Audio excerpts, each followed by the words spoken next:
todos.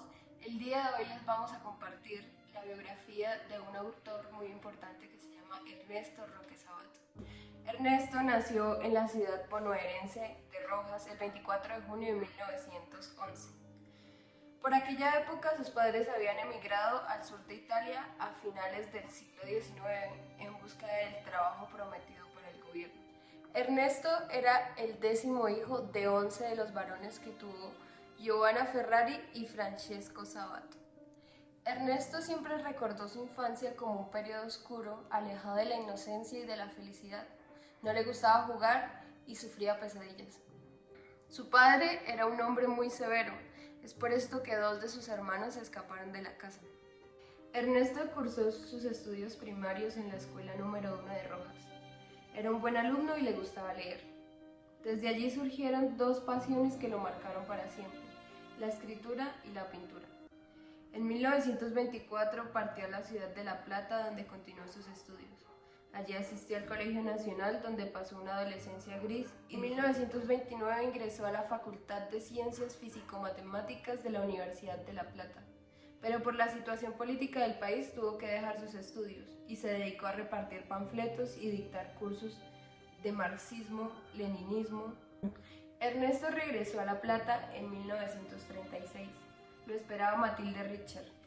Ella pertenecía a una familia de judíos ortodoxos y fue un amor a primera vista entre los dos. Es por ello que se casan y se fueron a vivir juntos.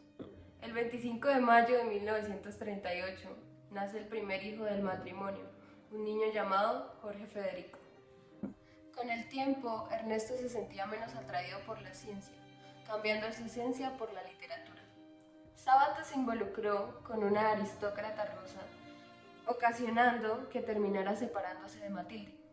Por lo anterior, Sabato era muy seguidor de Borges y es por ello que en 1943 abandona por completo la matemática para dedicarse a la escritura. El primer libro que escribió se llamó Uno y el Universo. Se publicó en 1945 y obtuvo el primer premio de prosa de la municipalidad. Hablando un poco más de su vida personal, Sabato decide dejar a la aristócrata, regresa a Argentina y es ahí cuando también regresa con su esposa Matilde, y el 15 de febrero de 1945 tiene su segundo hijo, al que llama Mario Sabato. Incursionando en su vida como escritor, en 1948 la editorial Sur edita su primer libro, que sería El Túnel. Es un relato en primera persona de un artista tímido y paranoico que asesina a su amada. Este libro fue todo un éxito, lo tradujeron al inglés, al italiano, al francés, al alemán, al japonés. Sin embargo, su esposa, al ver ese momento de debilidad frente al autor, decide en 1961 llevar esta obra a la editorial General Fabril para ser publicada. Remontándonos a su tercera y última obra, que fue publicada en 1974 y titulada Abadón el Exterminador, este era un texto en donde se advertía el mal de la sociedad moderna disfrazada de confusión.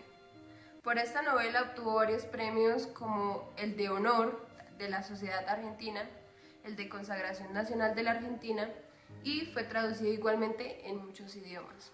Con el pasar del tiempo, logra conocer a su inspiración literaria, Luis Borges. De esta unión queda un libro titulado Borges y Sabato.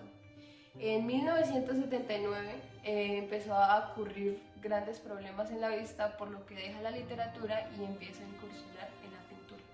Con el pasar de los años tuvo grandes problemas en la vista, lo que produjo que dejara de escribir y se dedicara por completo a la pintura.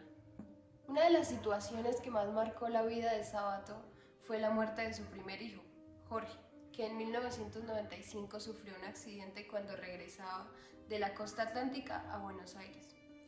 De ahí la vida de Sabato se partió en 2. Sabato quedó inmóvil ante la noticia y no tuvo fuerzas para asistir al entierro. Jamás volvió a ser como antes. Papá, la muerte de Jorge lo demolió. Y bueno, hubo que organizar todo en aquel momento.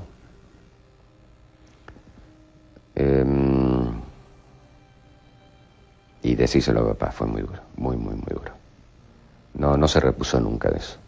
Sabato sabía que la muerte lo rondaba, No esperaba el destino de su hijo Jorge, pero ya percibía la tragedia personal. Años después, en 1998, muere el amor de su vida, su esposa Matilde, a la edad de 82 años. Para finales del siglo XX, Sábato decide publicar el libro Antes del fin, el que consideró su testamento literario.